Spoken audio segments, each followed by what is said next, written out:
Hello, everybody. This is Catholic Dad, episode number 280. Sports and politics don't mix. There is no truer statement that ever has been said in the history of mankind. So, why do people go to sports games? The reason why they go to sports games is because they want to get away from the garbage of the world, the political conflict, the difficulties at work, and so on and so forth. It's essentially to get away, to entertain your family and make your mind relax, and not to be involved in all sorts of like annoying things that the world is full of.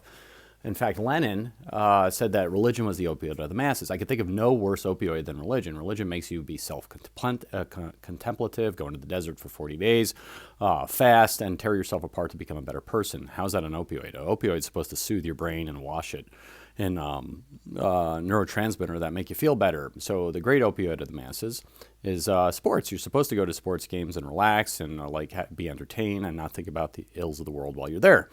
And so, what did Colin Kaepernick do 3 years ago? Well, he decided to use the national anthem, a symbol of our great nation, as the flag was marched onto the field, as his point of political protest, which really, I don't know if anybody's ever paid attention to the behavior of humankind before, but that was the worst move you could possibly do if you want to achieve your goal, because the people that want their brains numbed on sports, and that's you, Mr. Kaepernick, don't want to be doing politics with you because they don't want aggravation when they're at games.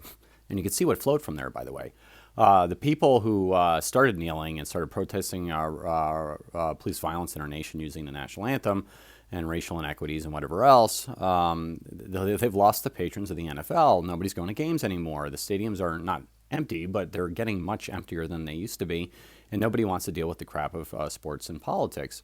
Well, anyway, so I saw an Instagram post from Oakland Athletics this past weekend, and they were saying that they stand on the side of LGBTQRSTYZ or whatever it is, youth, and against oppression and bullying and so on and so forth.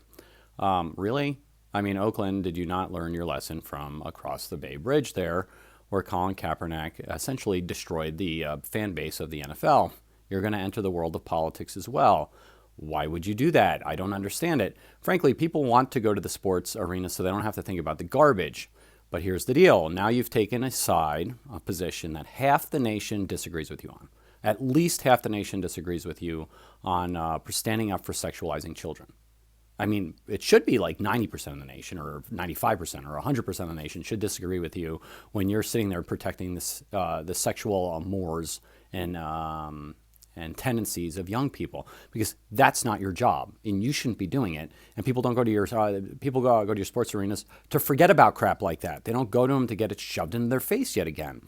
And so I don't know if the people that run the sports organizations are paying attention, but it made me think about Lenin and Marx and the early communists. The things they wanted to do was class warfareism. They wanted to pit certain people against other people. They wanted to essentially do a group identity, not individual identity. So they wanted group identity, and they wanted a victim class and an oppressive class. That's what the communists wanted. And they also wanted to break down the sexual decency and the sexual norms of the younger generation. And that's how they were going to retake the world and make it a communist dream. Well, so if you combine Kaepernick's political stance of racial group identification, and there's a oppressive class and a victim class, which he's a part of. There's one of the hallmarks of the Marx-Lenin Revolution. And then the other one is breaking down the sexual norms of the younger people. Well, now the Oakland Athletics just joined into that, which would then make me right on the opioids of the masses, that really sports is the opioids of the mass. It like relaxes your brain to the point where you don't have to think about anything. But now the owners of the organizations and the people that partake in it are trying to shove communist propaganda down our faces if we try to enjoy a football game or a baseball game.